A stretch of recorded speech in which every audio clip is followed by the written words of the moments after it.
الله الرحمن الرحيم والصلاة والسلام على الصادق الأمين ربنا لا علم لنا إلا ما علمتنا إنك أنت العليم الحكيم. Bonjour tout le monde. Salam alaikum.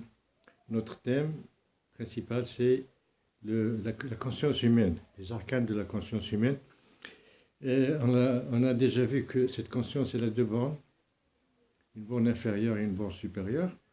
On peut donc parler d'une conscience inférieure qui est reliée au corps, qui gravite autour du corps et qu'on appelle généralement nefs ou l'ego, et une conscience supérieure qui gravite autour de la présence divine.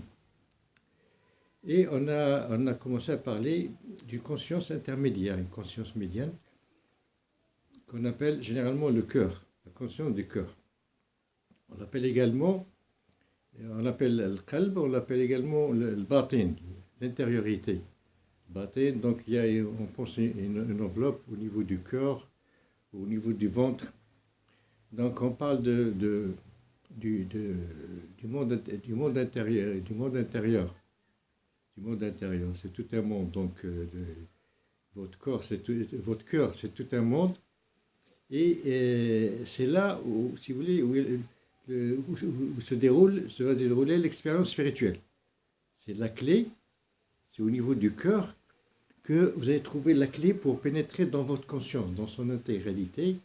Et c'est à partir de cette conscience du cœur que vous allez retrouver c'est une conscience qui va intégrer, si vous voulez, qui va intégrer les deux niveaux, les différents niveaux de la conscience, depuis le niveau, si vous voulez, terrestre courant jusqu'au niveau céleste. Donc c'est extrêmement important parce que c'est là donc que va se passer c'est là où va se dérouler l'expérience spirituelle. Alors selon le Coran, le cœur peut être ou bien sain, c'est-à-dire un cœur qui fonctionne bien, n'est-ce pas, et ou bien un cœur fermé, cadenassé, on dit cadenassé, ou bien un cœur malade. Bon. Alors pour ce qui est du cœur fermé, il faut l'ouvrir. C'est ce qu'on appelle une ouverture d'esprit. Il faut trouver une ouverture d'esprit.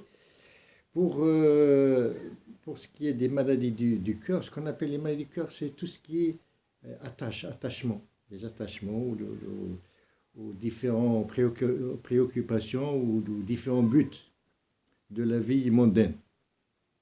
Ce qui vous attache, que ce soit l'argent ou bien les relations, ou bien, je ne sais pas, n'importe quoi qui vous préoccupe, qui remplit votre cœur.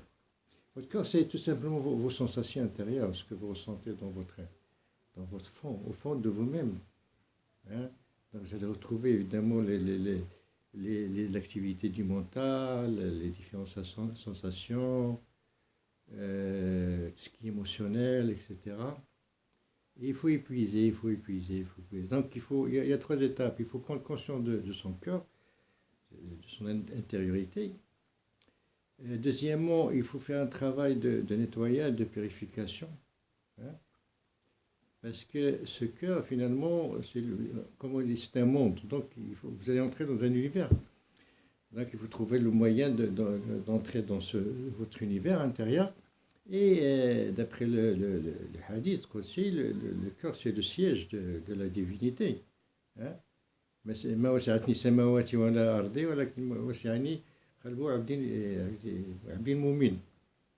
cieux et les terres ne peuvent pas me contenir. C'est la parole de Dieu. Dieu dit mes cieux et mes terres ne peuvent pas me contenir, mais le cœur de mon serviteur croyant me contient. Donc c'est le siège de Dieu, donc c'est sacré. Votre cœur est quelque chose de sacré. C'est le temple de Dieu. Bon, alors comment justement arriver justement à gérer tout ça? Donc il y a la tradition universelle, mais nous, on ne peut pas traiter toutes les traditions. On va parler de la tradition soufie, exactement du soufi initiatique, hein, pour ne pas confondre avec tout ce qui se passe actuellement, tout ce folklore qu'on croit être le soufisme. Alors, dans le soufisme, le moyen classique, connu et expérimenté depuis des siècles, c'est le dhikr, c'est l'invocation. C'est l'invocation de Dieu. Alors, dans l'invocation, il y a les noms divins, il y a 90 noms divins. En plus, il y a certaines formules qui sont très importantes, surtout pour se préparer, pour le cœur. Donc, pour acquérir le dhikr, pour entrer dans le monde du dhikr et pour pouvoir évoluer spirituellement, il y a deux moyens. Ou bien vous choisissez la voie initiatique, ça veut dire que vous adressez une voie, une tariqa soufie authentique, avec un maître vivant. Et à ce moment, vous suivez normalement l'enseignement, ou bien vous essayez de suivre un peu ce qu'on peut appeler la voie individualiste, c'est-à-dire chercher en dehors de la voie initiatique. Alors, le dhikr, finalement, ça va devenir comme un menu. C'est le menu que vous présentez, un menu le matin, un menu le soir, à votre âme. Parce qu'après, vous avez senti que votre âme a besoin de ce menu, de ce repas. Un repas spirituel que vous présentez à votre monde intérieur. Alors, pour un repas, il faut un menu, hein, il faut composer le dhikr, ça se compose. Alors, vous avez deux moyens, comme je dis. Essayez de composer vous-même votre dhikr. Alors, ça va demander beaucoup de recherche, de tâtonnement, ça va perdre un temps fou. Et vous pouvez même chercher dans des livres, demander à droite et à gauche. Et, vous allez perdre beaucoup de temps et tâtonner. Alors que si vous choisissez la voie initiatique, vous démarrez tout de suite. Dès l'initiation, vous allez recevoir ce qu'on appelle talqin. C'est l'apprentissage du dhikr. On va vous donner un dhikr, ça veut dire un menu. On va vous donner un menu pour la journée et vous commencez. Hein?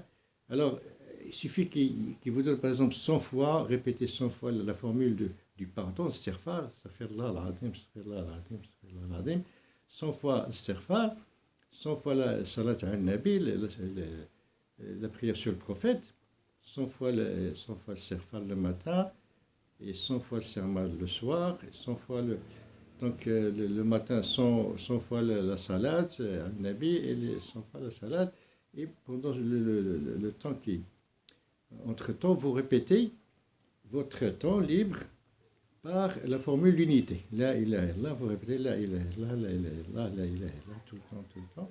Donc, c'est simple, dès le début, vous commencez. Votre expérience spirituelle commence. C'est comme si vous avez quelque chose qui est poussé si vous voulez, une plante qui a poussé qui pousse dans le cœur, et il faut la fortifier, il faut l'irriguer avec le dhikr, avec les réunions, etc. Donc elle se fortifie. Petit à petit, vous commencez votre expérience intérieure. C'est à vous de voir à ce moment-là, parce que ça devient quelque chose d'intérieur, c'est à vous de développer quelque chose qui est intérieur. C'est votre première expérience, et ça démarre tout de suite au lieu de tâtonner à droite et à gauche et de perdre votre temps. On compare ça également à une bougie qui va s'allumer dans votre cœur. Le cœur, c'est comme une enveloppe, une maison. Donc il y a une petite bougie qui va s'allumer, dès l'initiation d'ailleurs, et il faut la retenir, l'entretenir, cette bougie. Il faut la développer, il faut qu'elle devienne un lustre. Et pour la développer, ce sont les réunions des disciples. Il faut se réunir pour amplifier, si vous voulez, l'énergie spirituelle. Donc, et puis il faut la conserver. Il faut attention au sens. On compare ça à une chambre noire, on allume une bougie, mais il y a les fenêtres, les courants d'air peuvent l'éteindre. Donc il faut éviter des choses qui peuvent nuire à cette lumière, surtout au début, à cette lumière qui commence à jaillir de votre cœur et qu'il faut développer. Et à partir de là, quand vous... il y a aussi un autre avantage dans la voie initiatique, c'est l'éducation. Parce que le dhikr, il faut le développer, si vous voulez, dans le cadre d'une éducation collective. Ce sont les disciples, etc., qui vont vous aider pour cultiver ce qu'on appelle l'akhlaq, les bonnes manières, l'éthique, etc. Parce que finalement, le but du sufisme, c'est ce qu'on appelle tahquq et takhalluq. tahaqquq, la réalisation spirituelle. Et ça se concrétise à un certain niveau où vous allez, ce qu'on appelle, être en face de Dieu. Voilà, en face de ton Seigneur. Donc là, ça demande une politesse très raffinée, être dans la présence divine, avec les hommes de Dieu, donc ça demande une politesse très raffinée. Pour ça, il faut avoir les bons akhlaq, les bonnes qualités. Et pour ça, il faut une éducation. Il faut absolument une éducation. Et cette éducation ne peut se faire que dans le groupe des invocateurs. Voilà ce qu'on peut dire d'une façon, je voulais résumée et rapide. Et on aura l'occasion de revenir sur ce sujet. Salam alaikum. Et à la prochaine, Inch'Allah.